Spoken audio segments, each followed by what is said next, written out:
Thank you ചിത്ര ചേച്ചി and Vivek. Singapore ഓണാഘോഷ വേദിയിൽ ഇനിയൊരു വെടിക്കെട്ടാണ്, പൊട്ടിച്ചിരിയുടെ വെടിക്കെട്ട്. Ladies and gentlemen, get ready to laugh out your hearts. Here comes കോമഡിയുടെ സൂപ്പർസ്റ്റാർ കോട്ടയം നസീർ. ശരിക്കും പറഞ്ഞാൽ വളരെ അഭിമാനം തോന്നുന്നു. കുറെ വർഷങ്ങളായിട്ട് പല വേദികളിലായിട്ട് പല രാജ്യങ്ങളിൽ പ്രോഗ്രാം ചെയ്തിട്ടുണ്ടെങ്കിലും ഇത്രയും മനോഹരമായ ഒരു ഓഡിറ്റോറിയം ഒന്നും പറയാൻ പറ്റില്ല, എനിക്ക് തോന്നുന്നു ഒരു സ്വർഗത്തിൽ നിന്ന് പ്രോഗ്രാം ചെയ്യുന്ന ഒരു അവസ്ഥയാണ് അവിടെ കയറിയപ്പോൾ കണ്ടത്. അത് പ്രോഗ്രാം ടെലികാസ്റ്റ് വരുമ്പോൾ എൻ്റെ മാന്യ പ്രേക്ഷകർക്ക് മനസ്സിലാവും. ശരിക്കും വണ്ടടിച്ചു പോയെന്ന് തന്നെ പറയാം. അത്ര ഗംഭീരമായിട്ടുള്ള ഒരു സ്റ്റേജും അതുപോലെ ഓഡിയൻസിന് ഇരിക്കാൻ പറ്റുന്ന ഒരു വലിയ മനോഹരമായ ഒരു ഹാളും ഒക്കെയാണ്. മലയാളത്തിൽ നിന്ന് ഇതെൻ്റെ രണ്ടാമത്തെ ഷോയാണ് ഇവിടെ പെർഫോം ചെയ്യാൻ എത്തുന്നത്. ബാക്കിയെല്ലാം ഈ പറഞ്ഞ പോലെ വളരെ വലിയ വലിയ പ്രോഗ്രാമുകൾ, ഇംഗ്ലീഷുകാരുടെ പ്രോഗ്രാമുകളൊക്കെയാണ് കൂടുതലും ഇവിടെ വരുന്നത്. വലിയ വലിയ മ്യൂസിക്കൽ പ്രോഗ്രാമുകളൊക്കെയാണ് വരുന്നത്. എന്തായാലും ഒരുപാട് അഭിമാനമുണ്ട്. ലോകത്തിൽ തന്നെ മലയാളികളുടെ സ്വന്തം ചാനലായ ഏഷ്യാനെറ്റിനോടൊപ്പം വലിയ കലാകാരന്മാരുടെ കലാകാരികളോടൊപ്പം നമ്മുടെ ചിത്ര ചേച്ചിയോടും കലാഭവൻ മണി, ബിജു നാരായണൻ തുടങ്ങി ഒരു സംഘം വലിയ താരനിരയോടൊപ്പം എനിക്കും ഇവിടെ വരുവാനും ഈ പ്രോഗ്രാമിൽ പങ്കെടുക്കാനും എൻ്റെ പെർഫോമൻസ് കാഴ്ചവെക്കാൻ സാധിച്ചതിൽ ഒരുപാട് സന്തോഷം. എന്തായാലും എല്ലാവരെയും സ്വാഗതം ചെയ്യുന്നു. ഒപ്പം എൻ്റെ പ്രിയപ്പെട്ട സിംഗപ്പൂർ മലയാളികൾക്ക് പ്രത്യേകിച്ച് ഞാൻ നന്ദി രേഖപ്പെടുത്തുകയാണ്. Thank you.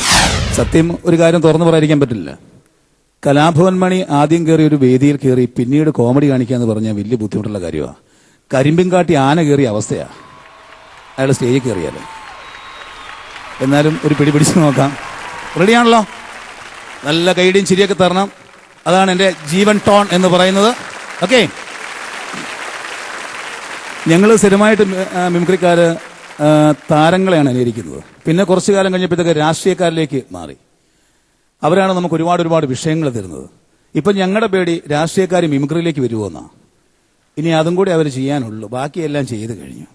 അങ്ങനെയുണ്ടെങ്കിൽ നമ്മുടെ രാഷ്ട്രീയക്കാർ മിമിക്രി കാണിച്ചാൽ എങ്ങനെയിരിക്കും? 5 മിനിറ്റാണ് സാധാരണ മിമിക്രി കോമ്പറ്റീഷൻ ടൈം. ആദ്യം മിമിക്രി പെർഫോം ചെയ്യാൻ എത്തുന്നത് ഇപ്പം നല്ല പെർഫോമൻസ് കാഴ്ചവെച്ചുകൊണ്ടിരിക്കുന്ന നമ്മുടെ ബഹുമാനപ്പെട്ട മുഖ്യമന്ത്രി ശ്രീ VS അച്യുതാനന്ദൻ സാറാണ്. നമുക്കൊന്ന് നോക്കാം അദ്ദേഹത്തിന്റെ മിമിക്രി എങ്ങനെയിരിക്കുമെന്ന്.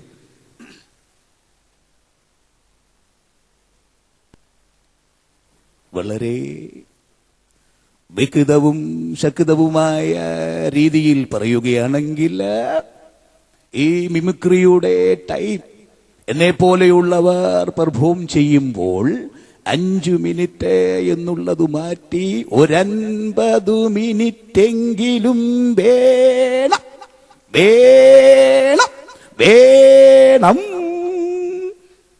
ആദ്യമായിട്ട് ഞാൻ ഇലക്ഷൻ ടൈമിൽ വീട്ടിലിരിക്കുമ്പോൾ ഒരു മാക്രിക്കുട്ടൻ ചാടിക്കേറി വന്നു. മനുഷ്യരോട് സംസാരിച്ചിട്ട് കാര്യമില്ല, പാർട്ടിക്കാർ പോലും ഞാൻ പറയുന്നത് വിലക്കെടുക്കാറില്ല. അപ്പോൾ അതിനോട് ഞാൻ ഒരു കുശലാന്വേഷണത്തിൽ ചോദിച്ചു പേരെന്തുവാണെന്ന്. ഉടനെ മാക്രിക്കുട്ടൻ പറഞ്ഞു മാത്യു മാത്യു മാത്യു മാത്യു മാത്യു എന്നാണ് പേര്. ക്രിസ്ത്യൻ തവളയായിരുന്നു. ഞാൻ ചോദിച്ചു എന്തിനു പഠിക്കുന്നു എന്ന് ചോദിച്ചപ്പോൾ ഉടനെ പറഞ്ഞു ബികോം ബികോം ബികോം ബികോമിനാണ് പഠിക്കുന്നത്.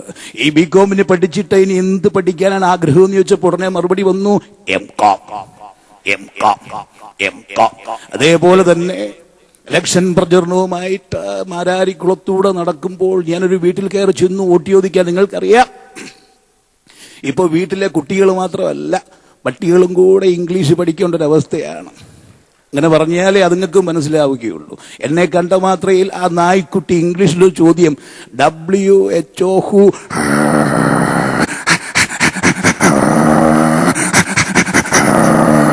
ഞാൻ പറഞ്ഞു എന്റെ പേര് VS അച്യുതാനന്ദൻ, ഞാൻ കേരളത്തിന്റെ മുഖ്യമന്ത്രിയാണെന്ന് പറഞ്ഞപ്പോൾ അടുത്ത ചോദ്യം വന്നു WHAT വാട്ട്.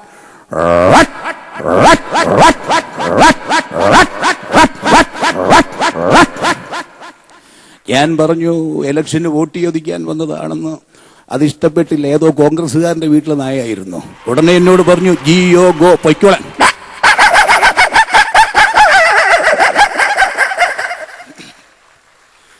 എന്തായാലും വളരെയധികം സന്തോഷം. എല്ലാവർക്കും എൻ്റെ ലാൽ സലാം. തീർച്ചയായിട്ടും നമ്മുടെ മുഖ്യമന്ത്രി ഇങ്ങനെ കാണിക്കുമ്പോൾ നമ്മുടെ ബഹുമാനപ്പെട്ട ലീഡർക്കും ഉണ്ടാവും ഒരു ആഗ്രഹം മിമിക്രി കാണിച്ചാൽ കൊള്ളാവുന്നു. പലതും കാണിച്ചിപ്പോൾ ഒന്നും വയ്യ. എന്നാലും ഒന്ന് ശ്രമിച്ചു നോക്കും. നമ്മുടെ ലീഡറെ ഒന്ന് ക്ഷണിക്കാം. പണ്ടൊക്കെ ആയിരുന്നെങ്കിൽ അദ്ദേഹം പ്രസംഗിക്കുമ്പോൾ ഭയങ്കര ആവേശമായിരുന്നു. കേന്ദ്രമായിക്കോട്ടെ, കേന്ദ്രമായിക്കോട്ടെ, ആര് വെച്ചാലും എങ്ങനെ വെച്ചാലും എന്നൊക്കെ ആയിരുന്നു. പക്ഷെ ഇപ്പൊ അതൊക്കെ പോയി.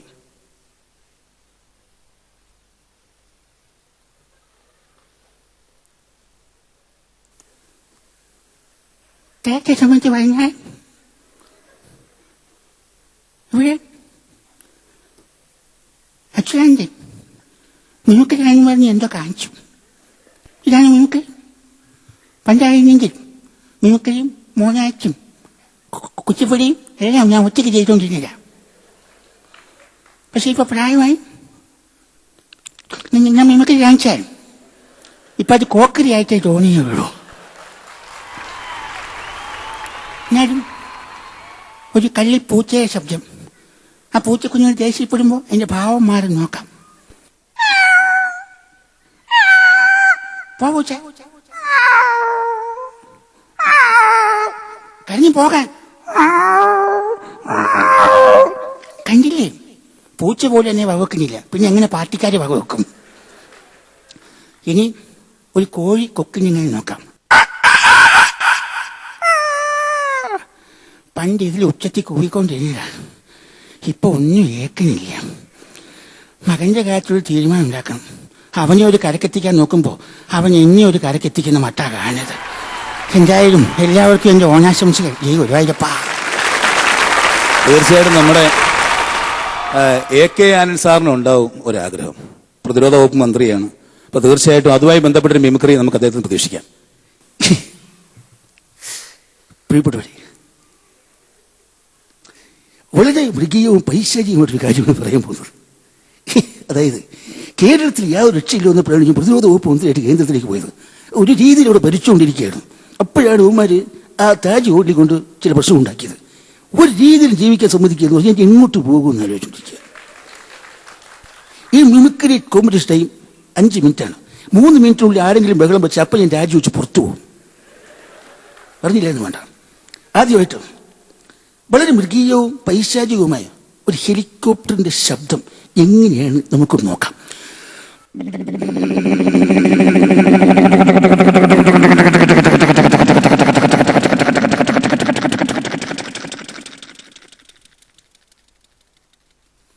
ഇനി വളരെ മൃഗീയവും പൈശാചികവും ഒരു ആംബുലൻസിന്റെ ശബ്ദം എങ്ങനെയാണ് നോക്കാം.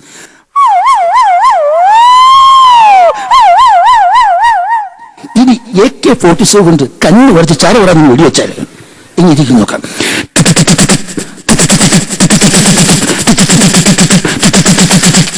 ഇനി നമ്മുടെ കേരളത്തിലെ ഒരു സാധാ നാടൻ തോക്കുകൊണ്ട് വെടിവെച്ചാൽ